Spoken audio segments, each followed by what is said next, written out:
Hey!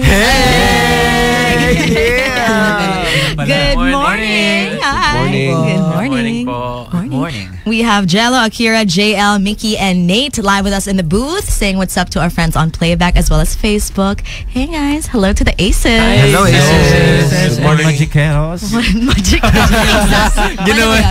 Gawa natin ng fan base yung Magic. Mga Magiceros, welcome to Magic 89.9. Hey, congrats sa pag-graduate nyo, Jello, JL, and Mickey. Yes, thank you. How does it feel?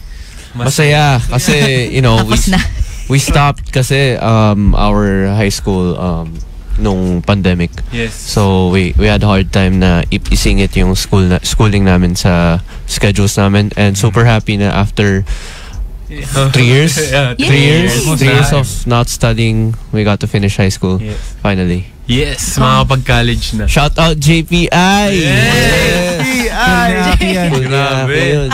Grabe. Sila Aki kasi yung tumulong sa amin. Yes. Ikaw yung nag-tutor. Hindi, sila po yung He's the king of JPI. may owner nung school mismo na pinasok. Mr. JPI. Kung wala sa kanila, hindi ka makakagraduate. So, thank you, JPI. Thank you. Binayaran po nila ako. Magkano? May lagay pala. Cheeseburger. Joke lang po. Like, congrats you guys. Thank You have you. been balancing your career and school and everything else in between. So thank you so much for making time to be here in Magic. Siyempre naman. Thank you so much. Thank you. Thank you so much. It's our first Thank you so time. much. Thank you so much. Wala, dapat may pause. Thank you so much. Thank you so much. Dinadog show yung Magic Thank you so much. If you know, you know. Thank you so much. Again, BGYO is here live with us. A lot of people think, first time you sa Magic, diba? Yes, first time. Ano ba ito, bagyo? Joke. I'm sure you guys get that a lot. Yes, always. So what is the real meaning of BGYO? Ayan na, Jello, Sige, go. Jello. Pasok. Okay, BGYO, bawat letra dyan merong ibig sabihin. So B, becoming the change. G, going further. Y, you and I, showing the world what it means to be originally Filipino. Parang more than BGYO. Ano yan? Dapat BTC. Ang dami. When it comes to B, Parang mission B. WITB. Mission Vision. Salute. Alma Mater. Alma Mater. Yun din pag-graduate natin, BGYO. But yeah, it's super catchy.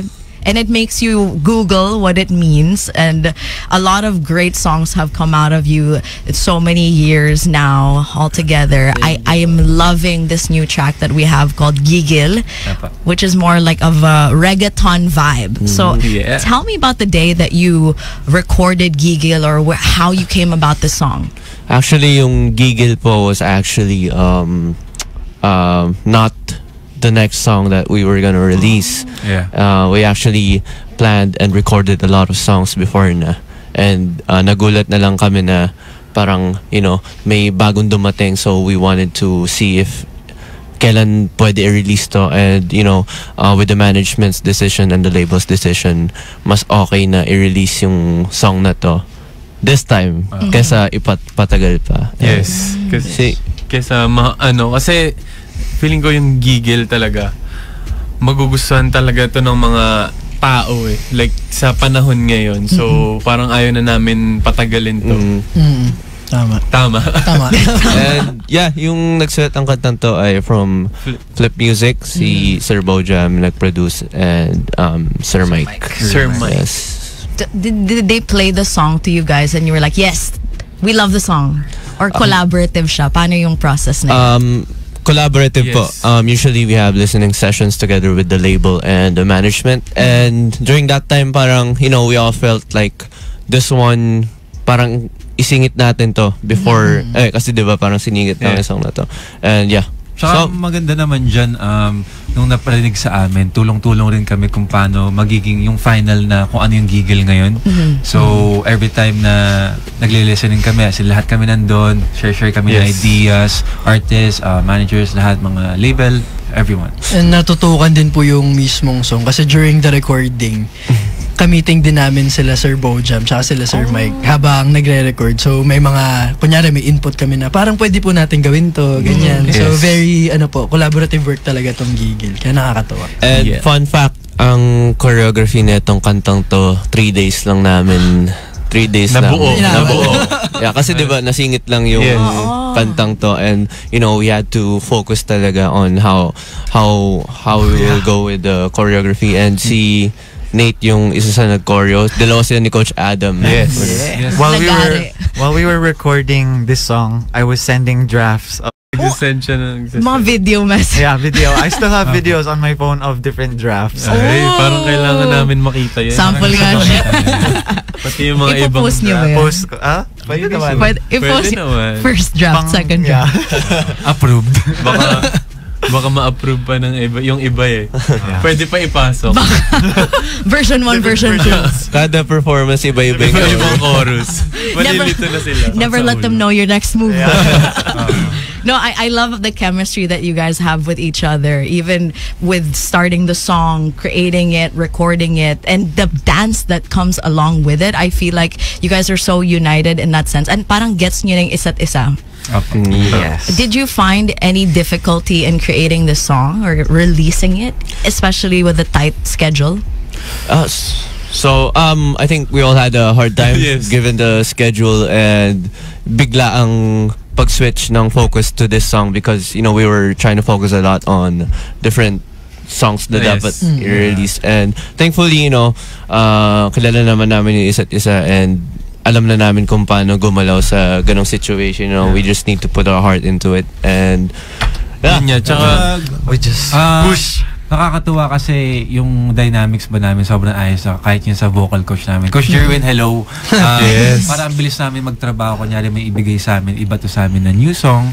Parang alam na namin, parang bagay to sa part na to. sa part na Basta parang matik na sa amin din. Kahit isang araw kaya na yung gawin.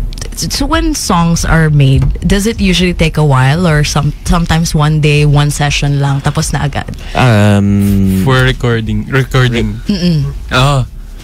For recording po, it depends eh. May times na, kunyari, after ma-record, paparinig sa amin, and pag meron kami parang kaya pa natin i-improve to, ganyan, meron mga suggestions and everything. Usually, after recording na po yung dun medyo tumatagal, because, you know, parang may gusto kaming idagdag pa. What if we try this one? But recording usually lasts a day lang po. Yes. Production. Gusto ko yung efficient tayong lahat dito. Yeah. Tama. Gotta work. Work hard, play hard. True. Now, speaking of getting to know you guys a little bit better, is it okay if we play a game? Let's go. Let's play a game. Okay. Game. Let's play a game of fun facts most likely to Ay, blank. New. So, Ay. laglagan na sa isa't isa dito. Ito na naman tayo. Okay, ito. Easy mode muna tayo. Ay. Most likely to say a song is not ready yet. Say a song is not ready yet. Like, Not hindi pa ready? ready to. Like for release? Yeah. Okay. Parang si Mickey yan. Oo. Ako yun.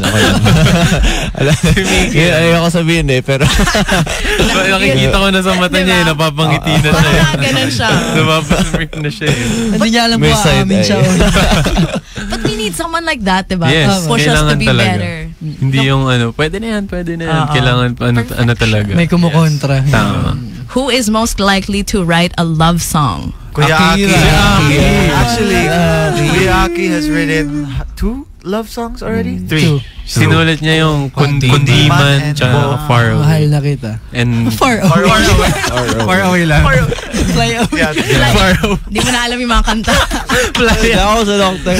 Sorry. First album ba yun? Tinetest ko lang kayo kung natatandaan niyo pa. Iba-ibang era na yun. Far Away ba? Iba Doon yun. ka sa far away. Parang layo. Sa Far Away. Hindi man. Mahal na kita. kita. And yun. Fly away. Those are Final the answer. love songs. Final answer. Final answer. For 100 pesos.